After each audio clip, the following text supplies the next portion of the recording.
the mindset that I always try to put forth with any builder or GC that I work with is like, you're not going to have to worry about us. You know, we're going to give you a competitive price, just like you guys do, I'm sure. And they already know your reputation. You go in and do the job, so they don't have to worry about you. So you know what? Why risk bringing in, dude? So I've known you 6 years, like I said, and I've basically exclusively used you guys because I've used other plumbers, and one of the bad instances that I've had with a past plumber, we had just remodeled, I think I've shared the story with you, but I remodeled a big bathroom and put new cabinets. And when we designed this whole thing on the front end, I walked with the plumbers and showed them, you know, kind of these new fixtures where we're going to move, you know, the water lines, drain line, whatever, everything. So, you know, making sure everyone's communicating, blah, blah, blah.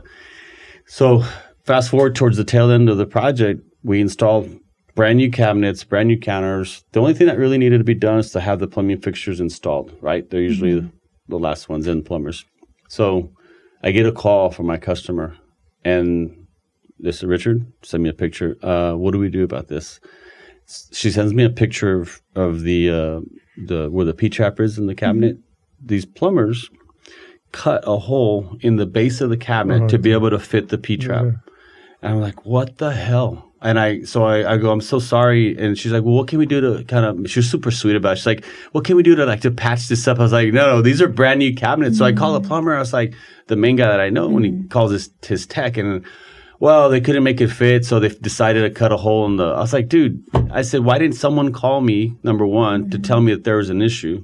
Or did someone not think that you could maybe figure out a different way to solve this problem?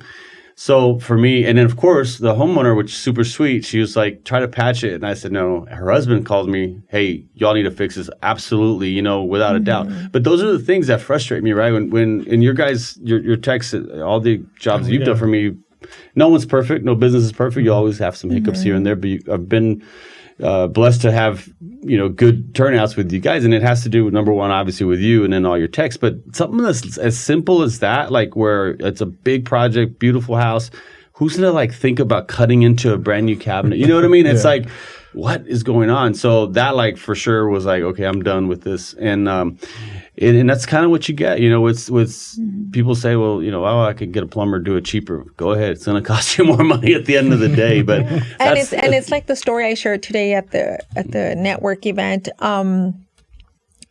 There's people that hire handymans and they install a water heater incorrectly, but because they don't want to pay the plumber's price, which I honestly think we're not that expensive compared to other plumbing companies. And now they have a problem, and now they call us. So now they're paying double the price because they wanted to go with the handyman on the first place. So, like I said this morning, be careful who you hire, because there's times that it goes wrong. And what happens with us is that if we do a job and we get a call back, we try to be there within the next hour or so. That's our turnaround. Yeah. Why? Because we want that customer to be happy. Yes, we dropped the ball, but here we are. And it's under us. You don't have to take care of it. We take care of it. Well, if you have like so much passion into what you're doing, you want to make sure, like you said, you don't like to say no to someone, but at the same time, if there's a hiccup or a mistake, you're going to do whatever you can to make sure it's taken care of right away. Because at the end of the day, our reputation is really all we have. I mean, you're not going to have someone that says, I know a guy, if you're not doing a good job. And then I think people, eventually you'll attract good customers, right? See, the cabinet incident, if it would have been us, I know Cesar would have replaced that cabinet for you immediately. Without even thinking about it. He would have been like, Richard, I take the hit. Well, that's the difference between good companies and bad companies, because people hire us because they have a problem that we need to solve. The bad companies create the problems or on top of the problems that people have. And so, you know, it's just having that different mindset, you know, we're here to be problem solvers, and whatever we're doing, it could be your industry, my industry, whatever industry. But that's what separates, you know, kind of the top tier companies versus everyone else.